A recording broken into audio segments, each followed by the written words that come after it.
Okay, we are back. We've got the BRGNW electric gel blaster, the M416 model. This is kind of that shiny red metallic look. So I've got the battery all charged up and ready to go. When you plug it in, this is going to be a red light, and then that should turn off when it's fully charged. Okay, it can take about 2 hours if it's completely dead for it to charge.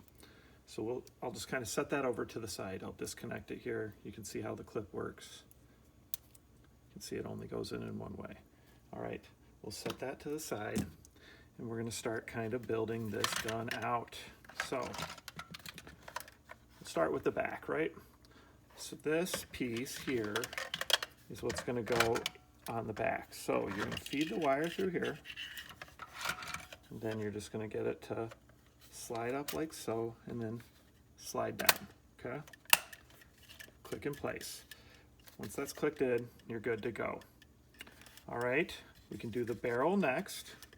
So here's the barrel. You see how it's got that kind of couple different notches there that stick out, and then how this has a couple different notches here and here. So you're gonna go ahead and line it up. And there is an inner kind of guide in there as well that has to get lined up. Just turn it like that, okay? Kind of clicks in place. Good to go there. All right, so a couple things we can do now. If we want to go ahead and put that silencer on the end, that's just going to push in until it can't do it anymore, right? It's going to click in, good. Got that clicked in. This is where your magazine is going to go.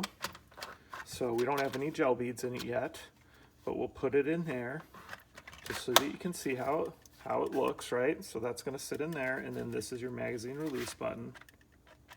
Okay, we'll just get that set in there. You can see over here, you've got your switch. So we'll make sure it's in safety while we're doing all this to set it up. Now we can just kind of decide which accessories we're going to use. Because you don't see this one as often, I'm going to go ahead and put that one on the front there. We can go ahead and put the scope on. The scope is just going to have, you know, this little, you're just going to loosen it through here. Let's see if that's enough. You usually don't have to loosen it all the way. So we'll put the scope on, tighten that down, and then maybe actually we'll sneak the laser. Pull this off here. You can see it's just an on, off, off. We'll sneak that laser right in front of the little grip on the bottom there. Okay, if you wanted to put your sights on instead, you know, you can put the sights on. These are flip up, flip down sights. So depending on how you want to put them on there, you certainly can if you would like to. But since we put the scope on there, I think I'll just leave them over to the side along with that grip for a different time. Now, the battery goes in the back here. Easiest to just clip it in. Actually, what a lot of times I find easiest is to put the battery in first and then go ahead and clip it.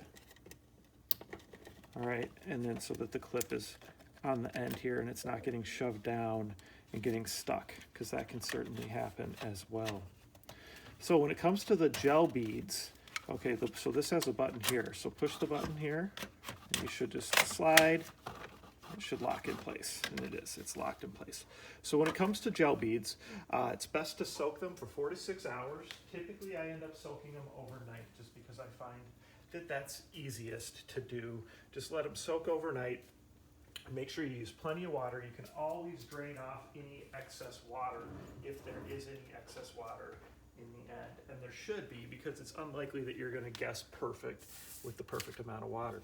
So make sure you use a big enough container, use plenty of water, and make sure you soak them long enough. So I already have some beads ready, so I'm going to go ahead and load this up. Use these little Tupperware containers like this. Just be careful when you're filling any gel blasters with beads. Don't do it inside the house. If they fall on the floor and you have hardwood floors, it's just really, or any hard surface floors in general, since they're slippery, it's just hard to pick them up. Now, they're not going to hurt anything or stain anything, but, you know, just, I don't think you want them rolling around your floor. So, all right. So there we go. We've got that loaded up. Before I plug it in, I'm going to just make sure that the battery is working nice. Sounds like it is. So I'll put it back into safety. Okay, and we'll load that in. So now we're ready to take it outside, do some shooting. And you'll get a much better look at it in the demo video. You'll get a nice full look of the blaster, where you can see the whole thing at once. But again, really cool blaster. The brand is BRGNW, BRGNW. It's their electric gel ball blaster, and this is the M416 model.